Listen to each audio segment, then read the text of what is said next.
Good morning. Happy hump day. And I got one word for you. Actually, one song. We are the champions, my friend. Because we got that beautiful championship we got to talk about with the Rail Yard Dog. Again, it is hump day. It's me, Daphne Gray. Brittany Weir is out doing her thing, busy on reports. But we also got our producer, Rebecca Williams, in the house as well. How you doing, girl? In the same T-shirt I wore to the game last night. Hey, it's got home from the game, rolled into bed.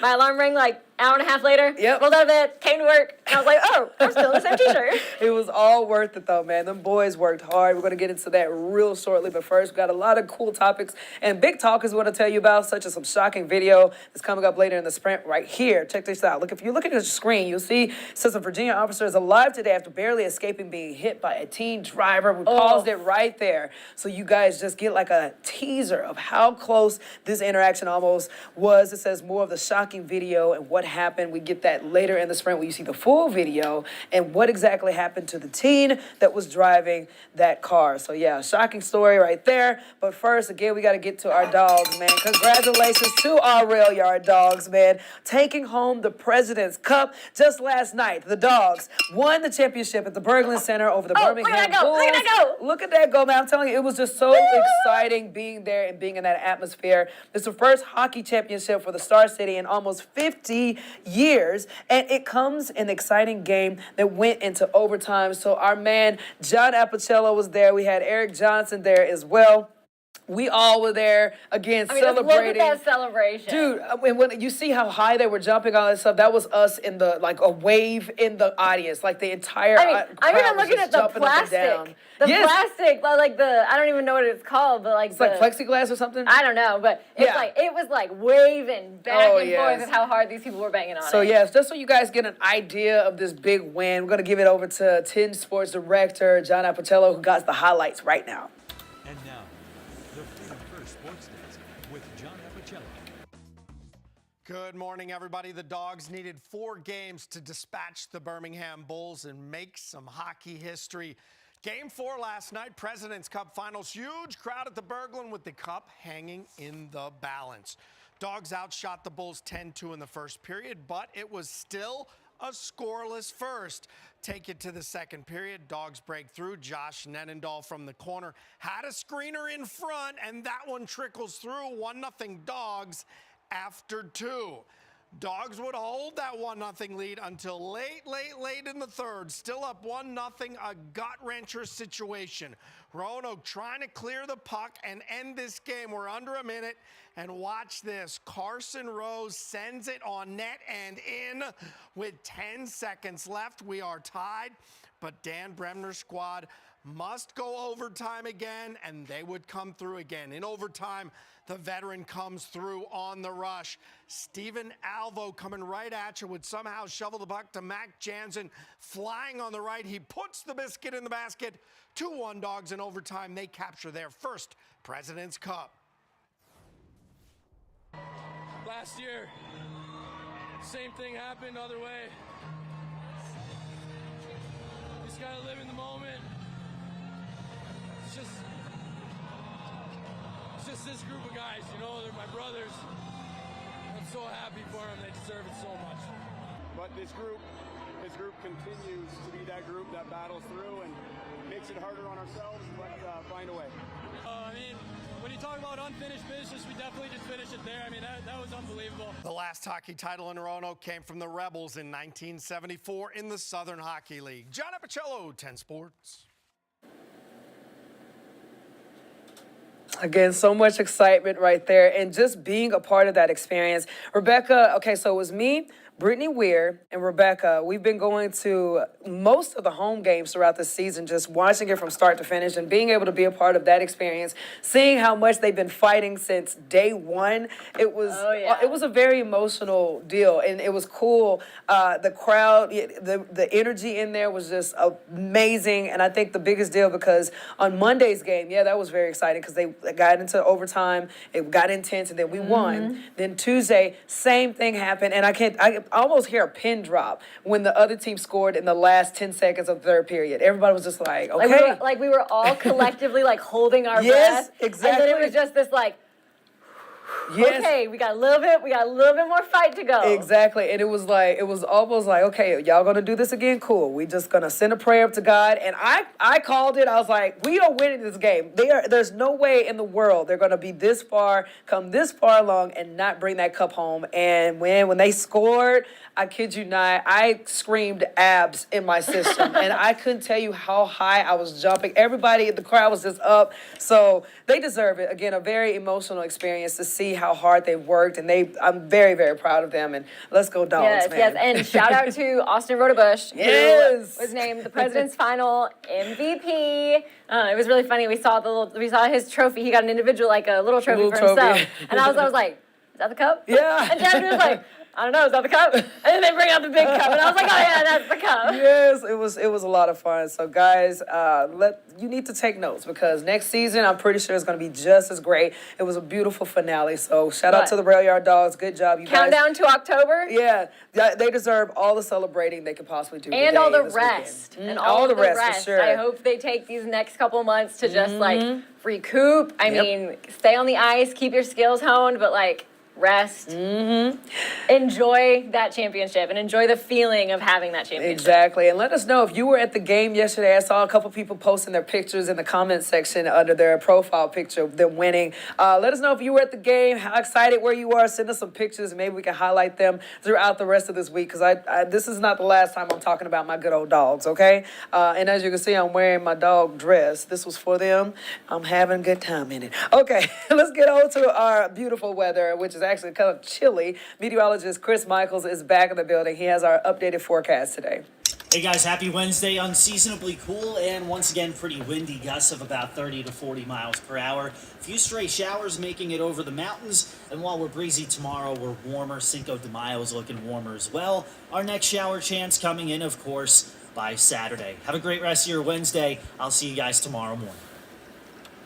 All right, Chris, thank you so much.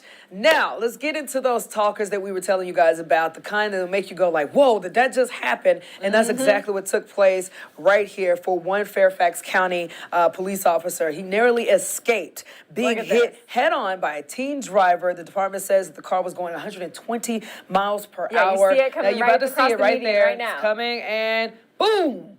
Just missed it. Look at that. That is that was nothing but a God thing keeping him out of that situation. But police say a patrol officer was approaching a car during a traffic stop when another car crossed over the median, smashed into that car. The officer has minor injuries but went back to check if both the drivers were okay. Get this, it was a 17-year-old speeding in a BMW. There it is, right there. Causing the crash, 120 miles per hour. How fast? Why do you need to go that fast? With two other people in the Yes, car. exactly. So it says the teen driver, their two passengers, and the driver of the other vehicle all have minor injuries. And the teen, he's not getting off the hook easily. He is facing charges for reckless driving. But yes, this shocking video, again, it just lets you see how hard it is to be a law enforcement, a part of law enforcement. Your life is constantly on the chopping block sometimes. Literally, look at that. That was just, if he was just a little later, then it could have been an awful story. But thank God that he survived. I'm super happy about that. We're going to keep on following that, man. Yeah, his boss, I guess the chief of police or, the head of the department. Yeah. There was actually sound from him this morning that, he was talking about, you literally see this officer, like such a near-death experience. Yep. Like, he hops over the guardrail and his chief said, the first thing that he did was like, hey, we have an accident, 2 cars. Like 3-car accident, like as calm as can be. His CO, the head of above him, really commended this officer for staying cool and staying collected, especially in that crazy circumstance where any one of us would just panic or freeze or exactly. And the fact that he, again, if you're a part of law enforcement, people underestimate your urgency to help others. And the fact that he was like, forget me, I'm going after these people. Let me make sure they're okay, again, shows how special and how needed they are in our community. We also got something else, another shocking story for you that's also happening here in West Virginia. I love this one. Yeah, Rebecca, you picked this one out. It was a pretty cool one. Now, this is a shock of a lifetime for an elementary school principal coming face to face with a black bear. You see it. Look at that. that not crazy? Oh, and that's not like a baby black bear. Like that's a black bear. Yes, exactly. So his name is James Marsh. He was unlocking the dumpster when he suddenly realized there was a black bear inside. Security video captured the encounter that was clearly startling for both. I didn't even get to open the lid. It just popped out of there like a jack in the box. It let out a pretty loud growl, roar, actually, and that was about the most intimidating thing of the whole event. The principal says that they made modifications to the dumpster so this doesn't happen again. But can you imagine? My thing is that the fact that that bear was making he got to take a breath. No, he does. But look, the fact that that bear was making its exit as he was looking in. Look, he was about to roll out. It's just like, oh, hello. Look how they looked at each other. Hey, man. And then they both take off running. And the fact that he said that he had, like, he roared at him a little bit, that lets you know the bear got scared. It was just like, oh my God.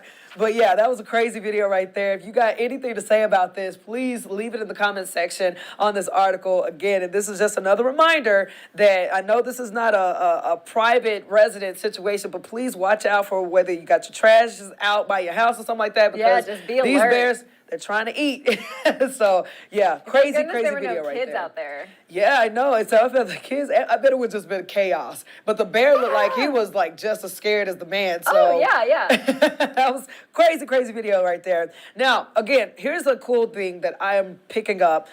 The kids of this generation, they're getting more and more creative when it comes down to their promposal. I've never, I was in and I'm not even going to say I'm in a generation, but my class, I never participated in unique promposals, I guess. You know, like, it was nothing special. It was just like, hey, let's link up. We're going to dress the same. Let's go to this thing and do it. Well, this particular team took it to a whole nother level. You got these teams who are doing the limo deal. You got all of them doing some type of unique promposal. We even shared that other guy who cut, you know, when you go to With prom this with me. Yeah, prom in with a, the question mark. in farmland, yeah. But this guy, teen in Washington State, went to prom in his dream vehicle, not a limo, but this was a tank. Get this. Look at that. Washington State teen made his entrance to prom in the turret of a World War II tank. Sherman Bynum used a GoFundMe page to raise $1,000 needed to rent the tank from a collector who did the driving. Sherman's date wasn't on board, but did say this yes to his punny promposal,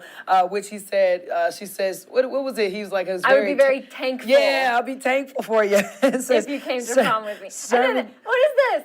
A unicycling? Yeah, I don't know what's going on there, but so Sherman says next year he'll be skydiving into the dance. So, yeah, Rebecca, what do you think when you first saw this cool stuff? Oh, I thought this was hilarious. Yes.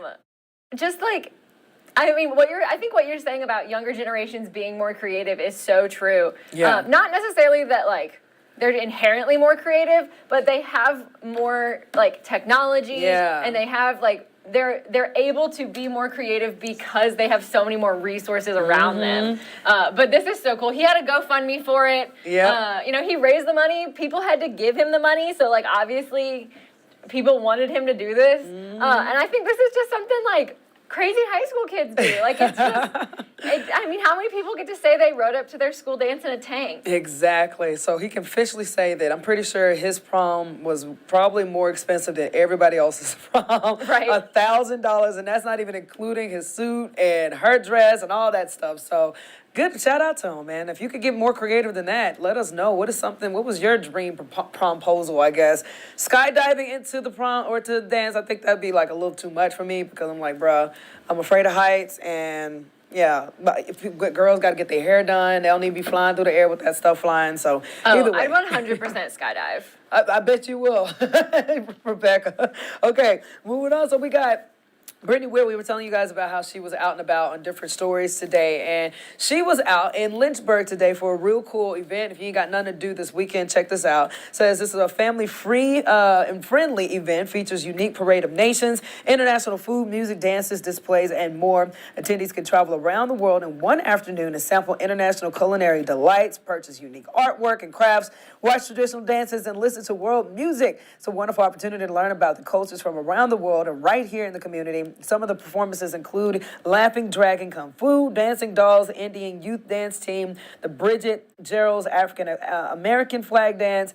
You can also try the traditional Caribbean, Thai, and Jamaican food. Event starts at 11, ends at 4. Again, this takes place on Saturday, so if you guys are interested in it, there's an article on our website where you can go in there and figure out the details of where exactly it's going to be, so you can go and have some fun and enjoy some cultures. All right, it's time to bring in our Jazzy Jazz. Let's get Jazz on the phone, get her turned up, and get her pulled up. Hey, Jazz. Can you hear me? Yeah, I can hear you. Yes? Okay. How you doing?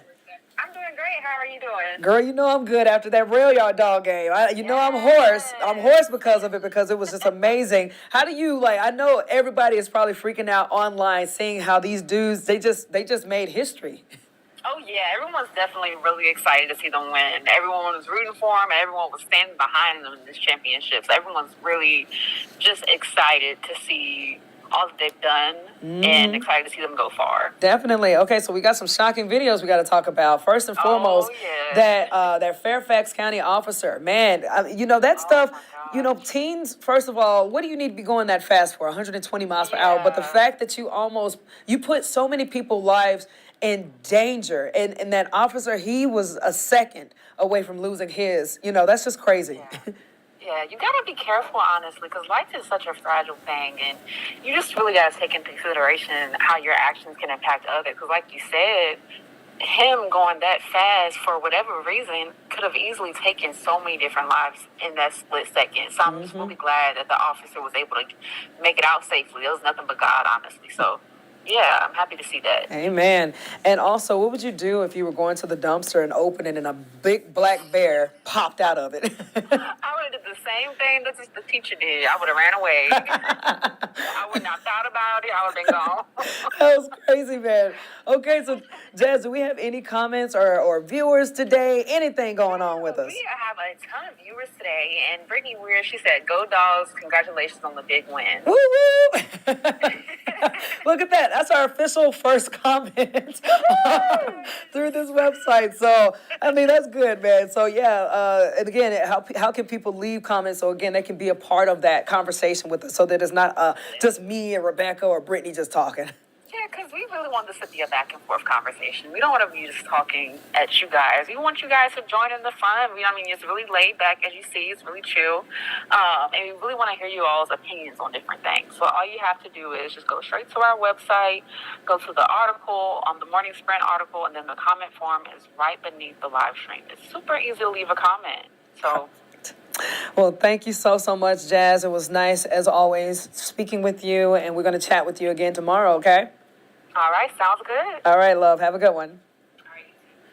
All right, guys, before we head out of here, before we wrap up this show, we do got to give you guys some headlines that's going to take place throughout our later newscast, including 10 News at noon. Get this, the Lynchburg community. This is a very, very sad story. This is a story that Brittany Weir was working on yesterday. Lynchburg community will come together to remember 6-year-old Kingston Campbell, who was shot and killed in his home Monday night. It says a memorial service at Greater Peaceful Baptist Church tonight at 6. Police still need your help finding the suspects who were seen on home surveillance footage. A very devastating situation right there. We're still getting updates on. Plus, cleanup continues after a rare EF3 tornado in Virginia Beach Sunday night. It had a width of more than 3 football fields, spanning almost 5 miles, causing houses to shift off the foundations. City officials estimate that it caused nearly $16 million in property damage. And last but not least, there's a recall alert for General Mills. They are recalling some flour products over salmonella contamination. We'll have the details on what you should know about this recall and if this recall affects you. Okay, again, we had a great day today. I'm so happy. I'm pretty sure everybody's on cloud 9 because we're still coming off of the railroad dogs. Rebecca, you got anything? Yeah, there we go. We're just like, hey. Get it. Okay. Rebecca, do you got anything, girlie? No, I'm all good, but I want to wish everyone a happy hump day. Yes, happy hump day. Thank you guys again for joining us on the Morning Sprint with all of our rail yard dog energy and spirit in the place. Again, we hope that you guys have a safe rest of your day. Join us back here again tomorrow, 8 a.m., WSLS.com on the Morning Sprint. Yay.